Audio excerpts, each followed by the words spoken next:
Hello, മിക്ക ആഴ്ചയിലും വീട്ടിൽ വരുന്ന സമയത്ത് ഞാനിങ്ങനെ മെഷീനൊക്കെ എടുത്ത് തയ്ക്കാറുണ്ട് കേട്ടോ. ചിലപ്പോൾ അമ്മയുടെ ആയിരിക്കും, ചിലപ്പോൾ അച്ഛൻ്റെ ആയിരിക്കും, ചിലപ്പോൾ എൻ്റെ ഏട്ടൻ്റെയോ ഡ്രസ്സൊക്കെ എടുത്ത് കീറിയതൊക്കെ തയ്ക്കാറുണ്ട് കേട്ടോ.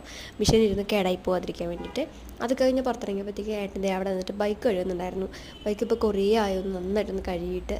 അപ്പോൾ ഏട്ടൻ കഴുകിയപ്പോൾ കൂടെ പോയിട്ട് ഞാനും കുറച്ചൊക്കെ ഹെൽപ്പ് ചെയ്തു. അത് കഴിഞ്ഞപ്പോഴത്തേക്ക് എൻ്റെ ദേഹത്ത് വെള്ളം തെറിപ്പിച്ചു. അപ്പോഴത്തേക്ക് ഞാൻ ഈറ്റ് പോയിട്ട് അമ്മേൻ്റെ കൂടെ കുറച്ച് ഹെൽപ്പ് ചെയ്യാനൊക്കെ, കറി ഉണ്ടാക്കാനും അതിനൊക്കെ പോയിട്ട് ഹെൽപ്പ് ചെയ്യുകയൊക്കെ ചെയ്തു. അത് കഴിഞ്ഞിട്ട് ഒരു വൈകുന്നേരമൊക്കെ ആയപ്പോഴത്തേക്കും ഏട്ടൻ്റെ സിസ്റ്ററിൻ്റെ വീട്ടിൽ പോയിട്ടുണ്ടായിരുന്നു.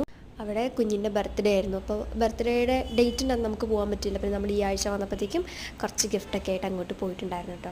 അതൊക്കെ കഴിഞ്ഞ് തിരിച്ച് ഞങ്ങൾ ബൈക്കിന് എറണാകുളത്തേക്ക് പോയത്. അപ്പോൾ തൃശ്ശൂർ വെച്ചിട്ട് ഒരാളെനെ കണ്ടു കേട്ടോ. ഒരു കുഞ്ഞി പൂച്ചക്കുട്ടി. എനിക്ക് ഇവരെന്താ ഭയങ്കര ഇഷ്ടമാണ് കേട്ടോ. അപ്പോൾ അവന് ദാഹിച്ചിരിക്കുകയായിരുന്നു. ഞാനപ്പോൾ അവിടെ നിന്നൊരു ബിസ്ക്കറ്റൊക്കെ വാങ്ങിക്കൊടുത്തു. അവന് കുടിക്കാൻ നിറച്ച് വെള്ളമൊക്കെ വെച്ച് കൊടുത്തിട്ടൊക്കെയാണ് ഞാൻ പോകുന്നത് കേട്ടോ. അപ്പോൾ തിരിച്ച് എറണാകുളത്ത് എത്തിയപ്പോഴത്തേക്കും 10 മണി 10:30 ഒക്കെ ആയിട്ടുണ്ടായിരുന്നു.